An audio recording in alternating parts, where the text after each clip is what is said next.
Epístola de Tiago. Tiago, servo de Iau e do Salvador Yahushua Mashiach. As 12 tribos da dispersão. Saudações. Meus irmãos, tende por motivo de grande alegria o serdes submetidos a múltiplas provações, pois sabeis que a vossa fé bem provada leva à perseverança. Mas é preciso que a perseverança produza a obra perfeita, a fim de serdes perfeitos e íntegros, sem nenhuma deficiência. Se alguém dentre vós tem falta de sabedoria, peça a Yahweh, que a concede generosamente a todos, sem recriminações, e ela ser-lhe-á dada. Contando que peça com fé, sem duvidar, porque aquele que duvida é semelhante às ondas do mar, impelidas e agitadas pelo vento.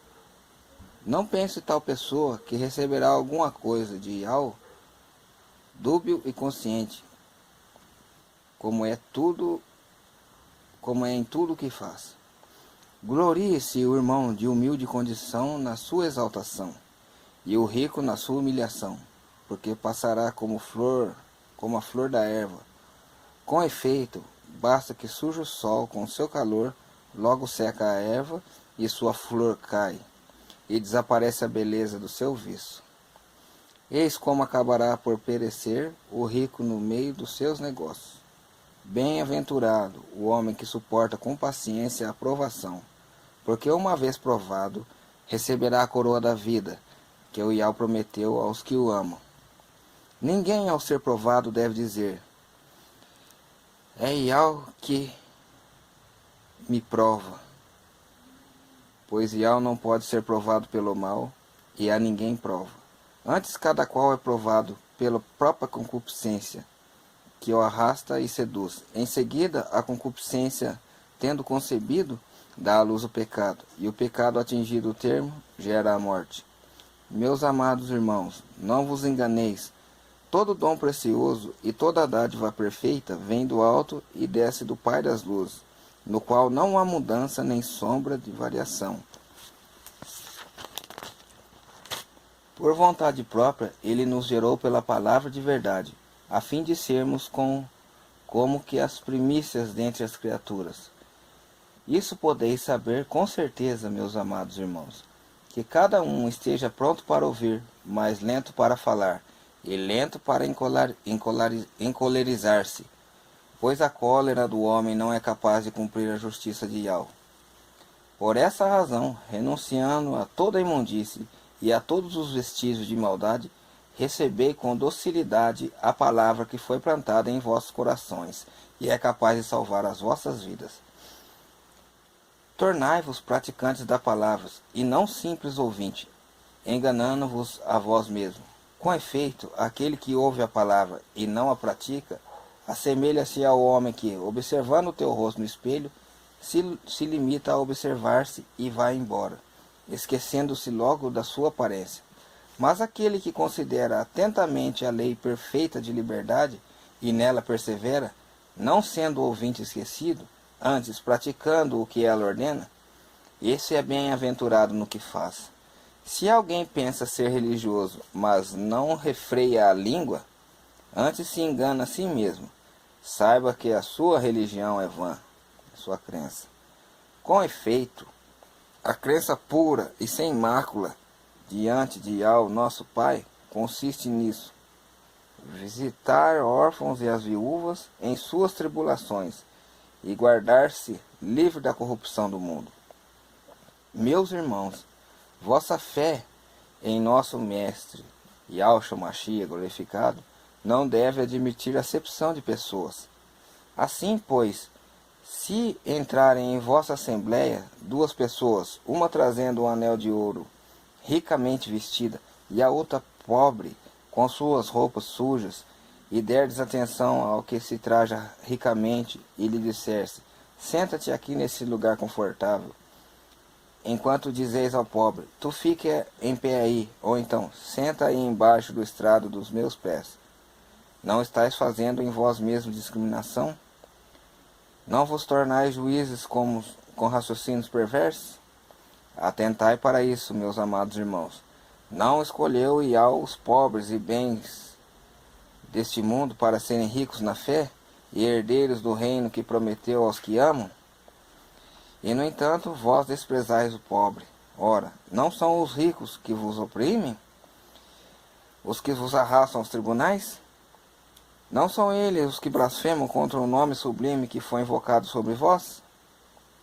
Assim, se cumprires a lei, rege segundo a Escritura: amarás teu próximo como a ti mesmo. Agis bem. Mas se fazeis acepção de pessoas, cometeis pecados e incorreis na condenação da lei como transgressores. Com efeito, aquele que guarda toda a lei, mas desobedece um só ponto, torna-se culpado da transgressão da lei inteira.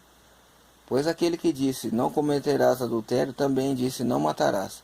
Portanto, não cometes adultério, mas praticais um homicídio, torna-se um transgressor da lei. Falai, pois, e agis como os que hão de ser julgados pela lei de liberdade, porque o julgamento será sem misericórdia para quem não pratica a misericórdia. A misericórdia desdenha o julgamento. Meus irmãos, se alguém disser que tem fé, mas não tem obras, que lhe aproveitará isso? Acaso a fé poderá salvá-lo? Se um irmão ou irmã não tiverem o que vestir e lhes faltar o necessário para a subsistência de cada dia, se alguém dentre vós lhe disser, ide em paz, aquecei-vos e saciai-vos, e não lhes der o necessário à sua manutenção, que proveito haverá nisso? Assim também a fé, se não tiver obras, está completamente morta. De fato, alguém poderá objetar, tu tens a fé e eu tenho as obras. Mostra-me tua fé sem as obras, e eu te mostrarei a fé pelas minhas obras. Tu crês que há um só Criador? Ótimo. Lembra-te, porém, que também os demônios creem, mas estremecem. Queres, porém, o homem insensato a prova de que a fé sem obras é estéril. É estéril? Não foi pelas obras que o nosso pai Abraão foi justificado ao oferecer seu filho Isaque sobre o altar? Já vês que a fé concorreu para as suas obras, e que pelas obras é que a fé se realizou plenamente. E assim se cumpriu a escritura que diz, Abraão creu em Yahvé, e isto lhe foi imputado como justiça, e ele foi chamado amigo de Yahvé. Vês que o homem é justificado pelas obras, e não simplesmente pela fé? Da mesma maneira também Raabe, a prostituta, não foi justificada pelas obras, quando acolheu os mensageiros e os fez voltar por outro caminho? Com efeito, como o corpo sem o sopro de vida é morto, assim também morta a fé sem as obras. Irmãos, não querai todos ser mestres, pois sabeis que estamos sujeitos a mais severo julgamento, porque todos tropeçamos frequentemente. Aquele que não peca no falar é realmente o homem perfeito, capaz de refrear todo o corpo. Quando pomos freio na boca dos cavalos, a fim de que nos obedeçam, conseguimos dirigir todo o seu corpo. Notai também os navios, por maiores que sejam, e impelidos por ventos impetuosos, são entretanto conduzidos por um pequeno leme, para onde quer que a vontade do timoneiro os dirija.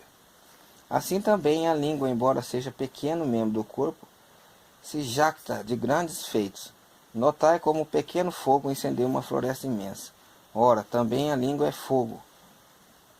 Como o mundo mau, a língua é posta entre os nossos membros, maculando o corpo inteiro, e pondo em chamas o ciclo da criação, inflamada como é pela jena, inferno. Com efeito, toda espécie de feras, de aves, de répteis, de animais marinhos é domada e tem sido domada pela espécie humana, mas a língua ninguém consegue domá-la. É mau, irrequieto e está cheia de veneno mortífero. Com ela bendizemos a Yahvé, nosso Pai, e com ela maldizemos os homens feitos à semelhança de Yahvé. Da mesma forma, boca provém bênção e maldição. Ora, tal não deve acontecer, meu irmão. Porventura, uma fonte jorra pelo mesmo olheiro, água doce ou água salobra, salgada? Porventura, meus irmãos, pode a figueira produzir azeitonas ou a videira produzir figos? Assim a fonte de água salgada não produzirá água doce. Não produz água doce. Quem dentre vós é sábio e entendido, mostre pelo bom comportamento suas obras repassadas de docilidade e sabedoria. Mas se tendes inveja amarga e preocupações egoísticas no vosso coração, não vos orgulheis nem mintais contra a verdade, porque essa sabedoria não vem do alto, antes é terrena, animal e demoníaca. Com efeito, onde há inveja e preocupação egoística, aí estão as desordens e toda sorte de más ações. Por outra parte, a sabedoria que vem do alto é antes de tudo pura, depois pacífica, indulgente, conciliadora, cheia de misericórdia e bons frutos, isenta de parcialidade e de hipocrisia.